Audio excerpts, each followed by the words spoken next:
Assalamualaikum warahmatullahi wabarakatuh. Kali ini perkenalkan saya Abdul Aziz Handisi dengan NIM 112309400053. Kali ini saya akan menyampaikan presentasi saya tentang UAS, algoritma, dan struktur data yang sudah saya kerjakan. Yang pertama, kita akan membahas dari soal pertama. Soal pertama itu adalah di Kementerian Perhubungan PNOH, ARG, dan Civic kini sedang menguji modul keamanan kriptografi baru yang hanya menerima bilangan prima transformatif atau disingkat PPT. Sebuah bilangan positif MNNN tanpa digit 0 dikatakan bilangan BPT apabila memenuhi semua kondisi di bawah ini. Ada tiga kondisi yang harus dipenuhi, yaitu adalah kerangka tabel alternatif, yaitu adalah kita menghapus digit secara bergantian dari kiri dan kanan. Dan digit yang kita hapus adalah bilangan prima. Habis itu rota table. Rota table itu adalah jika semua rotasi dari siklus kiri ke kanan, misalnya 197 jadi 971 dan 719. Nah, itu tiga-tiganya juga harus prima. Kemudian mirror angka table. Di sini kita akan membuat cermin dari digit kita sendiri. Berarti kita balik yang awal atau di ini pertama jadi paling terakhir, yang paling terakhir jadi yang paling pertama. Kemudian kita lakukan metode terangkat table dan seperti yang pertama yang di awal. Nah, di sini kita harus melakukan tugas kita nih ya, membuat fungsi di Python dengan nama classivity BPT yang mengubah 6 menjadi string, yang mengembalikan nilai valid bila bilangan adalah bilangan BPT, dan mengembalikan alasan kegagalan jika ditemukan. Nah, dengan not prime jika bukan prima, zero jika muncul 0, file outtime jika gagal pada syarat 1, file rotation jika gagal pada syarat 2, dan file mirror pada syarat 3. Nah, di sini kita juga harus menggunakan primitive stack, yaitu adalah seluruh operasi pemotongan digit wajib dilakukan dengan menghapus seluruh digit kedua stack kiri dan kanan dan melakukan pop sesuai pola. Serta jangan melakukan slicing, string indexing secara langsung atau operasi aritmetikan memotong digit. Nah, karena kita punya 5 fungsi, 5 syarat kegagalan untuk classify BPT, maka kita akan membuat fungsi yang menjelaskannya terlebih dahulu. Yang pertama adalah isPrime. isPrime ini adalah untuk mengecek apakah bilangan prima atau tidak. Penyebab tidak dianggap prima jika n kurang dari 2, karena bilangan prima terkecil adalah 2. Dan jika n habis dibagi 2, maka juga bukan bilangan prima. Dan memeriksa bilangan ganjil dari 3 sampai akar kuadrat akar n. Kenapa sampai akar kuadrat saja? Karena jika n punya faktor selain satu dan dirinya sendiri, pasti salah satu faktornya berada di bawah atau sama dengan akar n. Jika n habis dibagi salah satu dari i, maka n bukan bilangan prima. Jika situasi di atas tidak terpenuhi, maka dianggap prima. Ini contoh kalau dengan fragmennya. Kemudian kita akan mengecek apakah dia ada nol apa kagak dengan codingan yang di bagian sini. Nah, jika ada nol, maka akan dikembalikan dengan nilai boolean true. Karena dia boolean. Kemudian ini adalah fungsi yang akan mengecek apakah dia truncatable, is truncatable. Nah, pada baris pertama ini, kita akan mengecek apakah ada bilangan prima atau tidak. Jika tidak, maka akan langsung berhenti dan dikembalikan dengan not prime.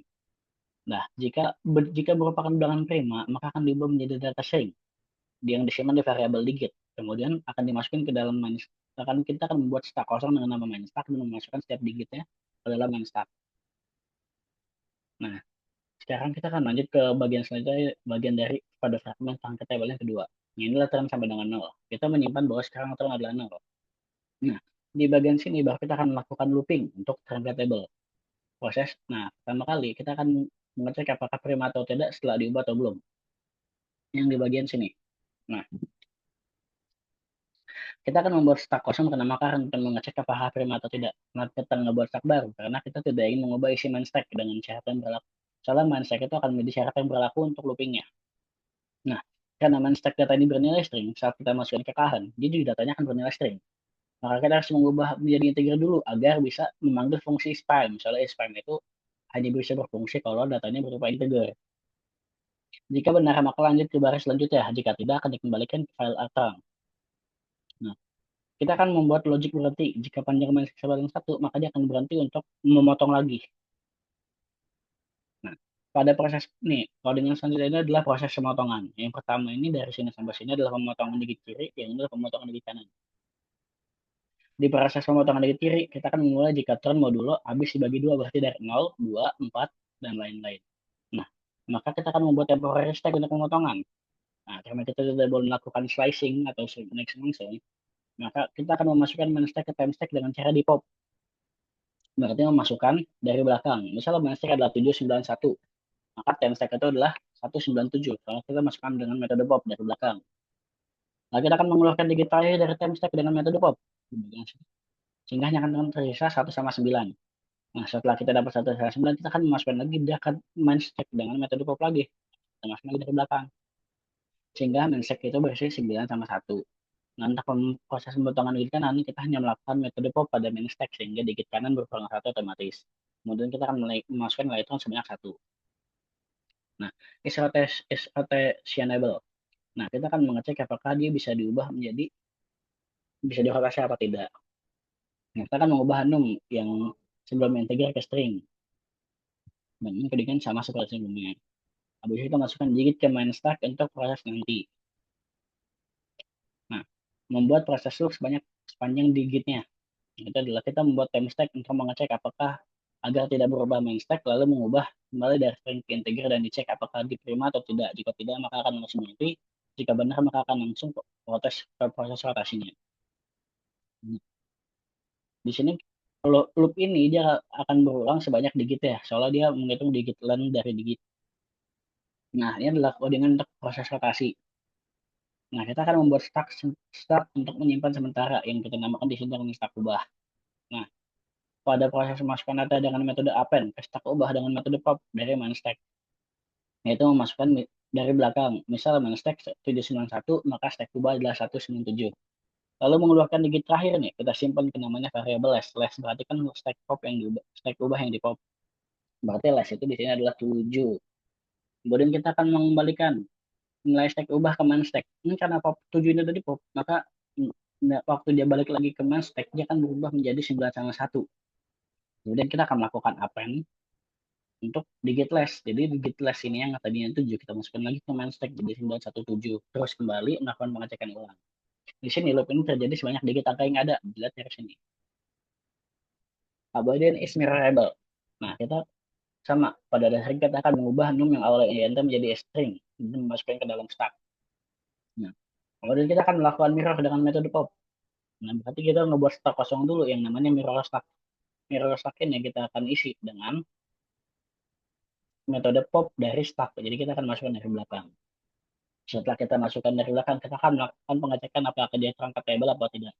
Karena tadi kita udah punya fungsi is terangkat table, kita hanya perlu memanggil fungsinya lagi dengan self titik is underscore terangkat table. Nah, setelah itu baru kalau dia gagal di perangkat table ini, dia akan terdeteksi file mirror. Ketika tidak, dia akan disebut OK. Nah, karena 5 syarat fungsi yang kita gunakan sudah ada, kita bisa lanjut ke step selanjutnya. Itu adalah kita membuat fungsi classify BPT. Nah, di sini kita masukkan jika dia mengandung 0, maka dia akan dikembalikan hash 0. Jika dia tidak prima, akan dikembalikan not prime. Jika dia dicek, jika terangkat table tidak sukses, maka dia file terang dan rotation. Jika rotation tidak oke, maka kembalikan file rotation. Jika mirror tidak oke, maka dikembalikan file mirror. Jika kelima syarat ini tidak terpenuhi, maka dia valid. Nah, di sini saya menambahkan satu codingan tambahan untuk mengecek banyak data sekaligus dengan looping di data dan akan langsung mengukurnya. Misal di sini contoh outputnya, kita masukin data yang kita punya, kita panggil crash ya, BPT checker. Nah, kita lakukan fungsi check many. Fungsi check many itu isinya adalah classify BPT. Nah, hasil outputnya yang tidak ada yang valid. Gitu.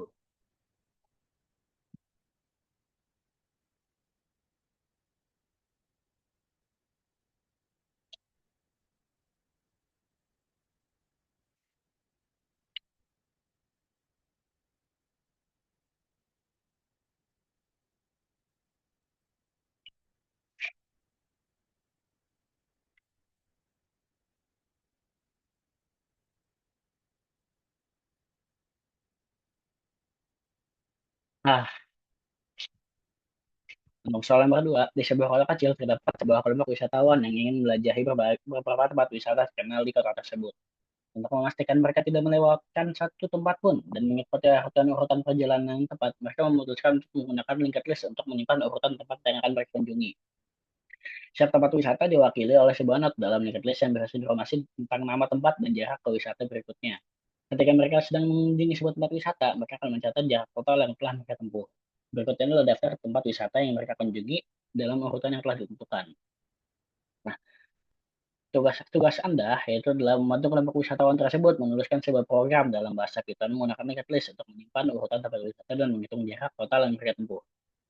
Jadi kita mempunyai petunjuk bahwa kita harus membuat kelas note yang mempresentasikan tempat wisata, membuat kelas linked list yang mengelola note tersebut, dan tambahkan metode untuk menambahkan note ke dalam linked list dan menghitung jarak waktu perjalanan. Di sini kita memiliki contoh output, program harus mencetak urutan tempat wisata yang dikunjungi dan jarak total yang ditempuh oleh wisatawan tersebut. Karena kita menggunakan linked list, kita akan membuat note yang menyimpan terlebih dahulu. Note ini adalah kode fragment untuk note. Nah, di sini fungsinya itu untuk menyimpan nama tempat wisata di self nama, menyimpan jarak ke tempat selanjutnya di self jarak, dan menunjuk ke note selanjutnya dengan self next yang tapi sini kosong. Kemudian kita akan membuat push untuk class push untuk memasukkan data. Nah, di sini perjalanan ini adalah linked list ya. Saya ganti namanya di perjalanan.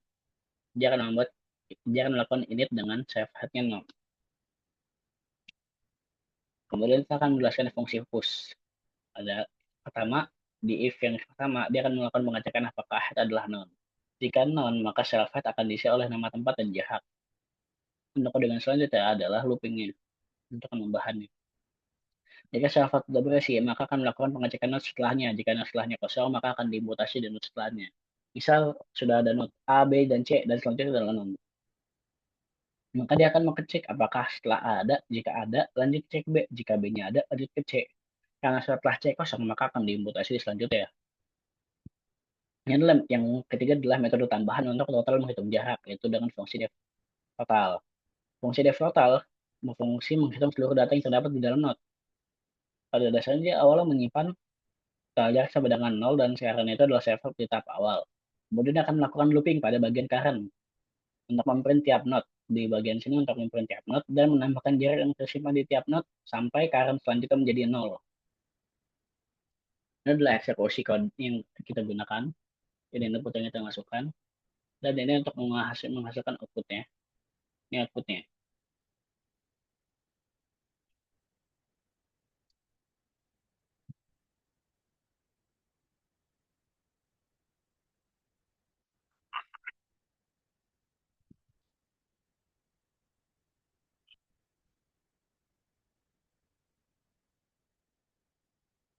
Wah,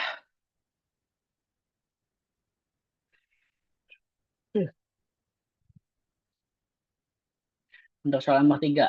Sekarang Anda adalah seorang insinyur sistem di sebuah terminal kereta cepat yang bawa beberapa pasti dan negara Konoha. Setiap 15 menit kereta berangkat dengan kapasitas 60 kursi. Ribuan penumpang datang setiap hari sehingga manajemen antrean dan alokasi kursi harus dioptimalkan agar semua penumpang puas namun supaya keselamatan tetap terpenuhi. Di sini kita memiliki beberapa tantangan yaitu adalah antrian prioritas. Kita punya 3 kelas tiket premium, business, dan ekonomi. Urutannya adalah premium, business, selalu ekonomi. Nah, sistem antrian harus menggunakan tiket kelas, berarti priority, dan mempertahankan Vivo, first in, first out dalam setiap kelas tiket. Kemudian batas waktu menunggu. Premium punya batas waktu 15 menit, business 30, dan ekonomi 45. Jika penumpang menunggu melampaui batas ya, maka akan dianggap overweight. Nah, jika mereka overweight, maka akan keluar antrian dan mendapatkan kompensasi dan akan mendapatkan fast track queue yang selalu dipik lebih dulu sebelum antrian dari wilayah manapun. Namun, namun konsep first in first out akan tetap ada selama di antara sesama pemegang voucher. Kemudian optimalisasi kapasitas kereta. Nah, setiap kereta punya 60 kursi per keberangkatan. Kereta harus diisi sebanyak mungkin keberangkatan tanpa menyalahi prioritas. Ini adalah komposisi ideal, itu adalah 15% ekonomi, 25% untuk busnya, sisanya untuk premium. Jika penumpang di dalam satu kelas tidak cukup, kursi boleh diisi oleh kelas lainnya teratas berikutnya. Kereta akan tetap berangkat meski kursi tidak penuh. Kemudian adalah selanjutnya adalah penyimbang ketimbangan, ketidakseimbangan. Triggernya itu adalah jika panjang antrian ekonomi itu lebih besar daripada dua kali busnya tambah premium, maka ekonomi berhak meminjam kursi tambahan. Begitu pula sebaliknya jika busnya lebih banyak daripada premium tambah ekonomi dikali dua, atau premium lebih banyak daripada busnya plus ekonomi dikali dua, kebijakan berupa solaku untuk kelas tersebut. Nah, maksimal kursi yang dipinjam itu adalah 20% dari kursi kapasitas kereta, berarti 12 kursi. Prioritas peninjauan untuk evaluasi ketidakseimbangan akan dilihat dari ekonomi, bisnis, baru premium. Untuk setiap satu siklus peninjauan per keberangkatan. Batas minimal tetap. Nah, setelah kursi dipinjam, aturan batas minimal kursi, ekonomi lebih dari 9 dan luasnya lebih dari 11, masih wajib terpenuhi. Bila peminjaman 20% menyebabkan pelanggaran batas minimal didahulukan. Hanya kursi sisa yang boleh dipinjam. Pemeriksaan akhir. Jika kursi masih kosong dan seluruh aturan di atas ditetapkan, isilah dengan penumpang dari kelas prioritas tertinggi yang masih memiliki antrean. Itu adalah first type, premium, business ekonomi, hingga kereta berempat atau kursi habis. Nah, kelompok penumpang. Beberapa kelompok penumpang datang sebagai kelompok, kurang dari 5 orang dengan kelas tiket campuran. Upayakan menempatkan seluruh anggota kelompok pada kereta yang sama. Bila tidak muat, kelompok bisa dipisah maksimal satu grup berangkatan berbeda selama waktu 15 menit. Dan anggota dengan kelas sama tidak boleh dipisah. Misal dua premium dalam grup harus tetap bersama. Spesifikasi teknis, struktur data. Gunakan 3 DQ untuk antrian reguler, premium, business ekonomi. Gunakan 1 DQ tambahan untuk fast track voucher queue. Buatlah kelas passenger, ID, nama, kelas, arrival time, ID, dan voucher. Input data passenger ada di soal. Data set berisi 120 penumpang yang sudah memenuhi ID, name, tiket kelas, arrival, grup ID. Data di atas mengandung penumpang solo dan grup. Biaya sebaran tiket, sebaran kelas 20% premium, 30% business, dan 50% ekonomi. Arrival time yang tersebar acak mulai dari jam 8 dan jeda acak 0 sampai 3 menit antar penumpang. Output. Outputnya adalah log keberangkatan setiap kereta, nomor keberangkatan, daftar ID penumpang, tombol hasil kelas, dan jam berangkat. Yaitu kedua adalah daftar penumpang yang mengalami overweight dan menerima voucher. Fungsi yang kami akan lakukan adalah melakukan simulasi day yang menyiap event log di atas dan simulasi harus mengani 1.000 penumpang dalam kurang dari 1 menit dan kurang dari 1 detik di mesin standar. Ini adalah contoh output yang bisa jadi pedoman kita untuk melakukan feeding. Nah, kita akan masuk ke dalam pembuatan kodenya. Pertama di bagian sini kita akan menentukan batas waktu penumpang menunggu premium 15 menit, business 30, ekonomi 45. Nah, di kelas passenger ini kita akan memuat data penumpang, mengambil ID, nama tiket kelas, grup ID dari penumpang dan menentukan mereka pada dasarnya belum berangkat di bagian boarded dan badge dan belum menunggu terlambat di overweight. Jika sudah berangkat atau sudah overweight maka akan turun. Mengonversi waktu kedatangan dari menit menjadi dari bentuk huruf sama menit di bagian sini, angka menit. Kemudian kita akan mengumpulkan penumpang berdasarkan grup ID. Mengambil data grup ID dari passenger dan dikelompokkan. Jika dia solo, maka akan masuk ke grup solo. Jika dia di grup ID, maka akan disesuaikan sesuai grup ID-nya.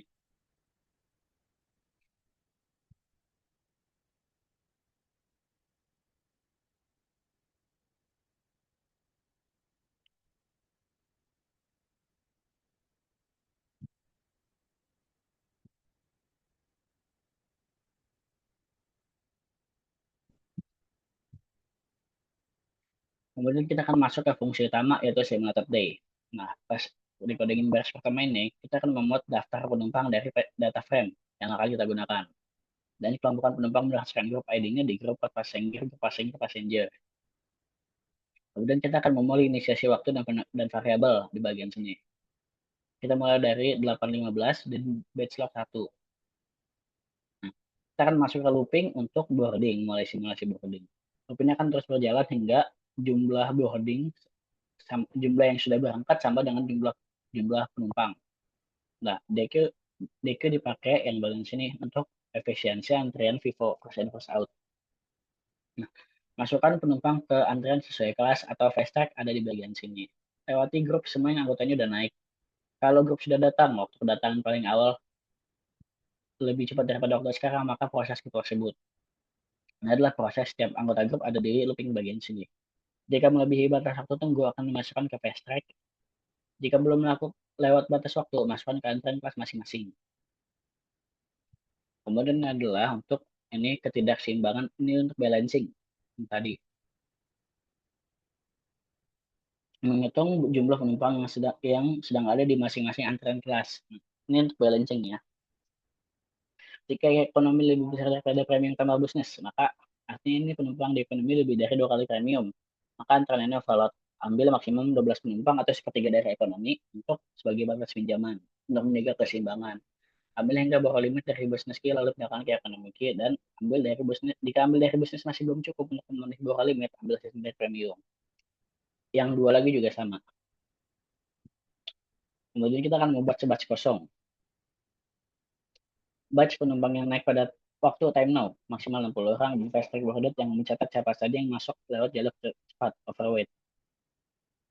Dashboard ini adalah fungsi lokal untuk memanggil penumpang dari satu antrian dan menambahkannya ke batch. Ambil penumpang dari antrian kiri selama masih ada orang dan belum penuh. Ambil satu persatu dengan pop left. Lewatnya jika status favorite sudah true. Perbarui data passenger dengan menentukan favorite. Berarti setelah kita ambil, dia akan dikembalikan dengan favorite true yang tadinya di awal masih false. Kemudian kita akan masukkan disimpan ke data batch. Batch kita batch berapa? Nanti akan diasingkan ke dalam data ini, data passenger juga. Kemudian ID penumpang akan dimasukkan ke dalam algoritma agar tidak diulang. Di bagian sini.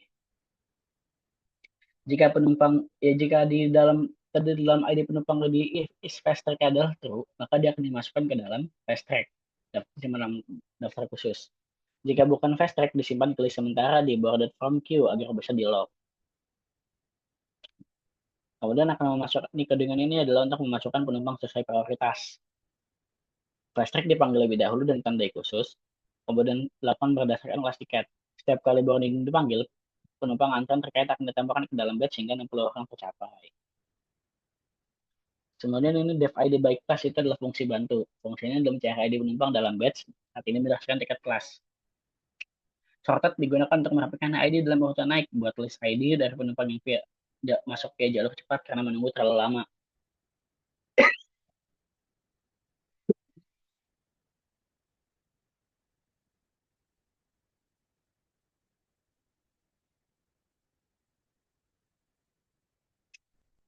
Forward sebarangan true. Disortir agar tampil rapi. Kemudian kita akan menyimpan informasi ke dalam log. Isi log ini apaan? Itu adalah batch, nah itu batch-nya. Time-nya itu adalah waktu boarding, contohnya. Kemudian itu adalah class premium business economy berisi daftar ID penumpang. Fast track ID. Hmm? Fast track ID yang menyimpan data ID VIN yang overweight. Kemudian empty, sisa kursi kosong dengan maksimal 60. Nah, kemudian kita akan membuat recap summary setelah boarding selesai. Oh, ini ada coding yang kecil, ini adalah persiapan ke batch berikutnya. Nanti dia akan naik terus. Kemudian summary. Summary itu akan muncul setelah semua boarding selesai. Nah, itu kita akan menghitung total ini untuk menghitung total semua penumpang. Premium itu adalah jumlah penumpang kelas premium, business jumlah penumpang kelas business, ekonomi jumlah penumpang kelas ekonomi. Habis itu total batch yang kita gunakan. Habis itu overweight, apa, ada ID apa saja yang overweight, jumlah total ID yang overweight. Kemudian voucher ID adalah penumpang ID yang overweight yang bisa digunakan untuk kompensasi. Ini adalah untuk yang selanjutnya ya. Ini adalah yang kita gunakan untuk mengeprint outputnya. Pada awal kita membuat header awal menampilkan garis pemisah sebanyak 50. Nih, yang di bagian sama dengan itu buat jadi garis pemisah. Menampilkan tanggal simulasi dan informasi kereta 60 kursi dan 15 kali 16, interval step 15 menit. Nih. Kemudian kita akan ngeprint log setiap keberangkatan. Loop untuk setiap batch keberangkatan yang disimpan di dalam logs. Menyampaikan nomor batch dan waktu boarding. Jadwal penumpang per kelas, fast track dan kursi kosong. Jika ada penumpang fast track, maka terlambat boarding kompensasi voucher tampilkan ID mereka. Kursi kosong dihitung jika ada fast track, kursi kosong diset ke jumlah fast track. Jika tidak ada, pakai log empty sesuai jumlah sisa kursi batch. Ringkasan hari akhir ini, bagian sini. Cetak semua penumpang yang berhasil naik kereta. Tampilkan jumlah dengan presentasi kelas mereka, misalkan premium 20-25%. Perhitungan presentasi jumlah kelas dibagi total penumpang dikali 100. Nah, ini adalah untuk menghitung jumlah keberangkatan di kursi kosong untuk memprint outputnya ya. Hitung jumlah kursi kapasitas, jumlah batch dikali 60 kursi per kereta. Hitung total kursi kosong, total kapasitas dikurangi jumlah penumpang yang naik. Jumlah overweight, jika ada penumpang yang menunggu melebihi batas waktu kelas overweight, maka akan ditampilkan di bagian ini. Voucher kompensasi diberikan untuk mereka. Kelompok yang di bagian sini adalah kelompokan berdasar kelas. Kelompokan yang overweight dikelompokkan berdasarkan kelas tiketnya ekonomi, bisnis, dan premium. Ini adalah untuk menampilkan detail per kelas untuk mengambil setiap kelas yang ada penumpangnya dan menunjukkan ID-nya. Ini adalah contoh data yang kita gunakan. Ini adalah contoh eksekusi kodenya. Hilang anjir.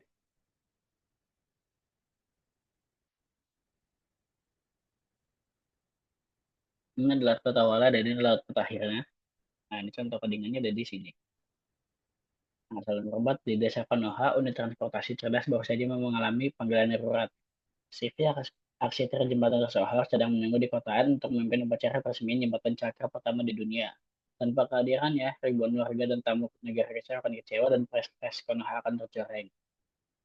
Saya ingat sahabat setia Hagi terjebak di kota A setelah meriksa generator angin. Dia adalah salah satunya ninja insinyur yang dipercaya CV untuk membawa gulungan rancangan terakhir. Waktu bertak upacara dimulai saat matahari terbit di zenit. Peta Intel menunjukkan basmi kota yang saling terhubung dengan rute beragam, mulai dari jalan beras mulus, bendungan kupu hingga terowongan bawah tanah bekas perang. Setiap ruas memiliki jarak meter. Seharusnya singkat kamen berbeda-beda agar memilih jalur paling singkat agar tiba di kota N dengan nasi cepat gila. Ini adalah grafnya. Tugasannya adalah membuat graf dari A ke N, lengkap dengan bobot jarak. Tentukan lingkaran tercepat yang bisa ditempuh Hagi dari A ke N. Dari jalan memutar agar CV tidak menunggu lebih lama dan nambah baik konflik tetap terjaga. Di sini kita tidak perlu menyelesaikan piton, cukup tunjukkan rute tersingkat berdasarkan graf yang sama. Pertama kita akan memulai inisiasi karena kita memulai dari A, maka kita akan memulai dari R-nya itu adalah A. Nah, dan yang lainnya adalah si U ini adalah tidak ditemukan. Ini D itu adalah jarak yang sudah ditemukan karena A, dari B sampai N itu belum ditemukan, maka infinite semua. Dan P ini adalah not sebelumnya. Karena B dan N belum diproses, maka semuanya adalah non. Misalnya di iterasi pertama, kita mulai dari A. Dari A ini, airnya itu tetangganya adalah B, C, dan D. Kemudian U-nya itu karena B, C, dan D sudah ditemukan, maka B, C, dan D menghilang. Kemudian kita akan menghitung, kita akan membandingkan jarak sebelum dan sesudah. Yang sebelumnya itu adalah infinite dan selanjutnya adalah 0. Yang awalnya kan dari A itu 0. 0 tambah 7 berarti jarak dari 0 ke B, A ke B itu adalah 7. Maka sebelum B itu adalah A. Proses ini kita lakukan berulang kali sehingga semua not yang ada di sini dari A sampai N itu terdaftar ke B. Berarti sudah dihitung, sudah settle. Ini total iterasi yang sudah saya lakukan untuk menghitung.